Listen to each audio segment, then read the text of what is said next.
Hello and welcome back to Ganesh Institute channel. So in today's video we are going to discuss about some questions on beta function. Okay, so let's begin. Firstly, let's see the formula. Here you can see that we know and we have studied in previous slides that the formula for beta mn is 0 to 1 x raised to power m minus 1 1 minus x raised to power n minus 1 dx, but it is also equal to this form when the limit is from 0 to infinity. This is from 0 to 1 and this bit is from 0 to infinity. Okay, so we need to prove how these two can be equal, right? This question may arise. So let's see.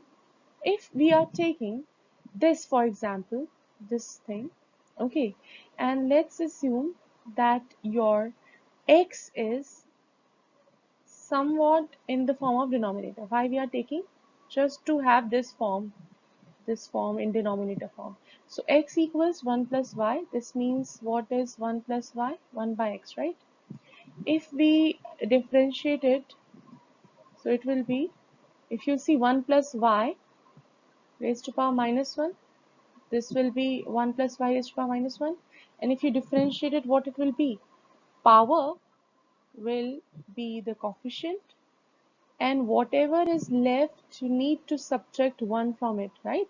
So minus 1, 1 plus y raised to power minus 2, that means minus 1 upon 1 plus y square, right? So dx would be minus 1 upon 1 plus y whole square dy, right? So you substitute x as this, which in turn gives you this. Okay, now substitute all these values into the question. So beta mn of this form will take, now if you see, you are substituting something, so you have to change the limit as well. 0 to infinity is for when you are integrating it with respect to x, but now because you have something which is called y and you are putting the values of y, that's why change the limit into y. Okay, so it is when x is 0, when x would be 0, what would be your y? 1 by 0 will be infinity, so 1 by 0 infinity minus 1 will be infinity, so this would be infinity. Are you getting my point?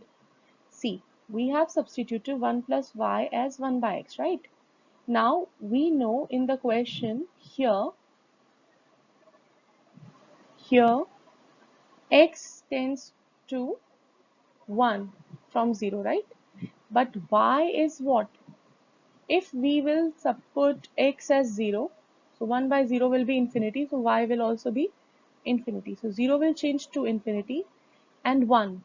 If you put x as 1, so 1 by 1 is 1. If you subtract this 1 from 1, it will be 0, so y will be 0. So the limit changed from infinity to 0. Okay, then you have got x raised to power minus 1, but x is, of course, you have taken 1 upon 1 plus y raised to power m minus 1. Then here 1 minus x is your 1 plus y raised to power n minus 1. Then your dx.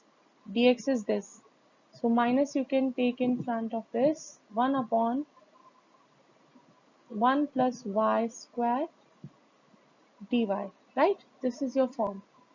So beta mn, when you have minus, then you can change the limit and make it positive.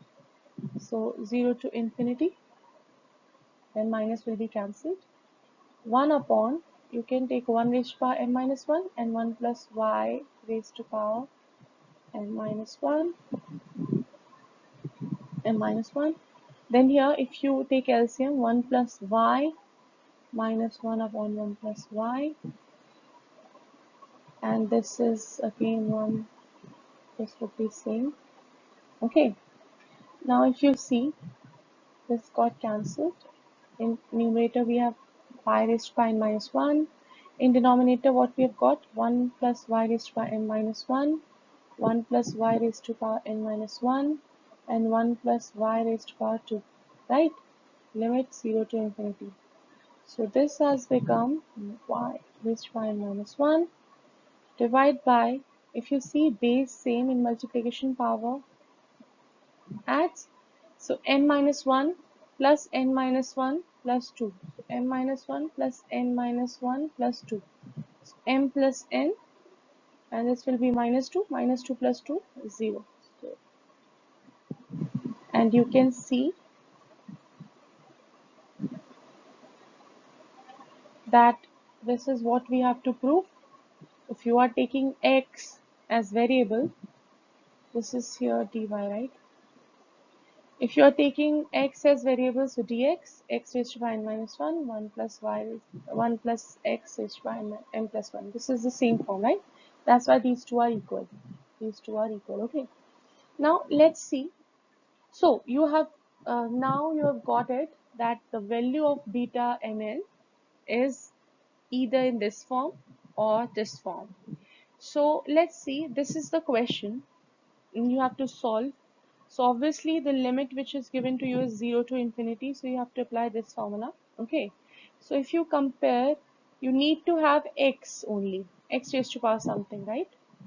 And in denominator also x, but here in denominator what we have got, x square, so substitute it. Let's say x square is something which is t, so you know you have to differentiate it, so 2x dx, and here with respect to t, so dx would be 1 by 2 dt by x, right? And x is from here root t. So this is your dx. Now substitute here. 0 to infinity, x square is t, divide by 1 plus t again, 7 by 2. Here dx is dt by 2. 2 we can take out because it is constant, root t. Okay. So you can see this is t raised to power 1 by 2, this is t raised to power 1. So 1 minus half, because root 2 is really half power, right? So here you can see t by root t. Root t is nothing but 1 by 2, and this is 1. Base same power minus in division. So 1 minus half is also half. So in numerator we have got half. In denominator we have got this, right? 0 to infinity. Now if you see, this is half 1 plus, sorry, bear with me. This is half 1 plus t raised to power 7 by 2, 0 to infinity dt, right? Now compare this with this form or this form. You have got 1 plus x plus y here, right? So 1 plus t or t. So this is your t raised to power whatever you have got. This is m minus 1, right? So your m minus 1 is what here? Half, right? In numerator you can see. So m would be half plus 1, that means 3 by 2. So this will be in the form beta mn. M is 3 by 2. And what will be n? You can see m plus n is in denominator. So m plus n, what we have got in denominator? 7 by 2. You have m as 3 by 2. So n will be 7 by 2 minus 3 by 2, that means 4 by 2, that means 2. So this is your answer. And if you want to change it, because we really don't know what this beta mn will be in the form of any numerical value, so we can change it into gamma form. Do you remember? We have studied the relation between beta and gamma function. Beta mn will be m gamma n divided by gamma m plus n, right? So gamma 3 by 2, gamma 2 divided by gamma 3 by 2 plus 2 is 2 to the 4, 3, 7 by 2. This is the answer. And we know the value of gamma. You know, right? If we have gamma 5, then it would be 4 factorial, right? And you know, 4 into 3 into 2 into 1, you can expand it. So this is how we can solve these type of questions. If you understood this, then don't forget to like, share and subscribe my channel. Till my next video, take care of yourself. Bye bye.